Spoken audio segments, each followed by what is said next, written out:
Having a main is kind of a fighting game staple. Everyone seems to have one character they just connect with. But what happens when you don't? In this video, I will be talking about the experience that I and many others have when playing fighting games, and that is finding a main. This experience is not exclusive to fighting games. Hero shooters and MOBAs have this issue as well, and while I don't want every video on this channel to be a fighting game video, where I feel this problem has been the most prevalent for me, it's probably fighting games.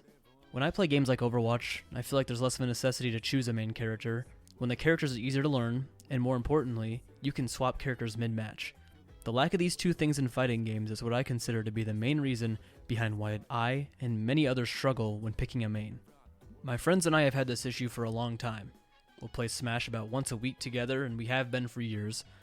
And through this, we've developed a liking for certain characters over others, but we found that picking a main is not as fun, and we've been playing on random for as long as I can remember.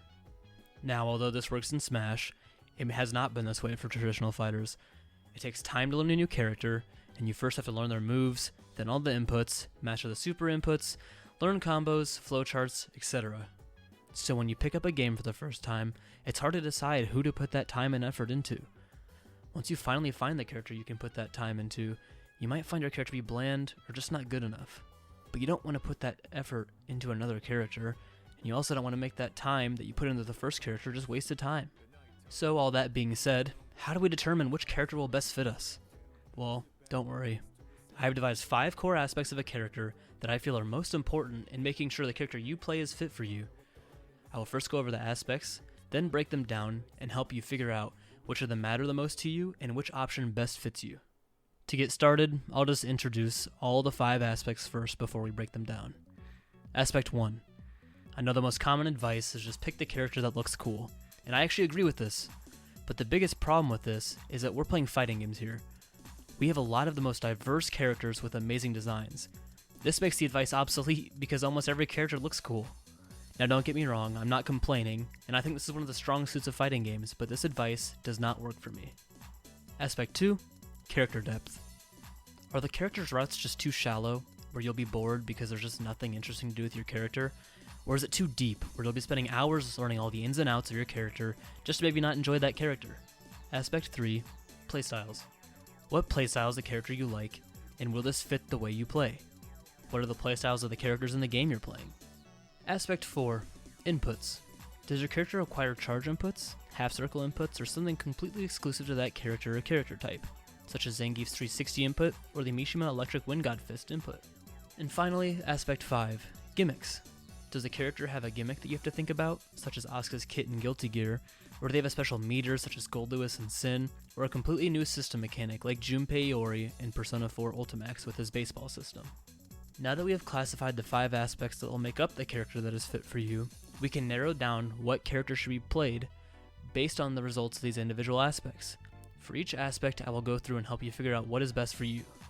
For aspect 1, picking a character who looks cool, a good tip would be think of every character you've liked in media, including other video games, TV, anime, manga, or any form of fictional or non-fictional media you consume, and find who reminds you the most of them. Most likely this character will start to edge out the other characters you like. I feel that this aspect is the least likely to cause problems, so don't worry about picking the perfect character looks-wise. Just someone whose design is interesting enough to keep you invested in the long run. The second aspect, depth, can be hidden from you until you really learn your character and all their combo routes. Taking this into account, look into the combo trials and especially combos online. Now you don't need to be able to perform these combos at this point, but just look at the inputs and how many routes there are. Also take into consideration how good their moves are. A character can theoretically have more routes than another, but actually use less routes due to them being too niche or not dealing enough damage, or being too hard to consistently execute. Aspect 3, playstyles, is my personal favorite because of how interesting it is. Your playstyle is determined by your personality. Think about your personality. Are you quick to anger, like doing things quickly, and love spontaneous plans? Rushdown will most likely fit you. Are you more calm and calculated, only taking a few offensive moves per round? Grapplers will most likely fit you. These are just a few examples, but I would advise figuring out the main aspects of each playstyle and thinking about which personality traits you have that are also exhibited through this playstyle. For aspect 4, inputs, figure out if the character has any special inputs, like charges, half circles, or 360s. If they do have these things and you want harder inputs, This character is perfect for you. And it's the same for if you don't want them and they don't have them. If they do have special inputs and you don't want them, or vice versa, think about if you're willing to drop the character for these things. And aspect 5, gimmicks. Not every character has a gimmick, but not everyone wants a gimmick, so it levels out. Think if you want a character that sticks out from the rest of the cast, to knowledge check your opponents. Or if you like having a character that sticks to the basics of the game you're playing, choose that instead. One more thing that is kind of an outlier, because not every game has one, guest characters are also a huge way to pick a main. Do you like the guest character? Yeah? Then pick them. No? Then don't pick them. A lot of people will pick a character no matter how good or bad they are, just due to their love for the character or the series they're from. I have a friend that mains Young Link just because he loves Ocarina of Time, and he has fun just because he's playing a character that he likes, and not because he thinks he's good or something.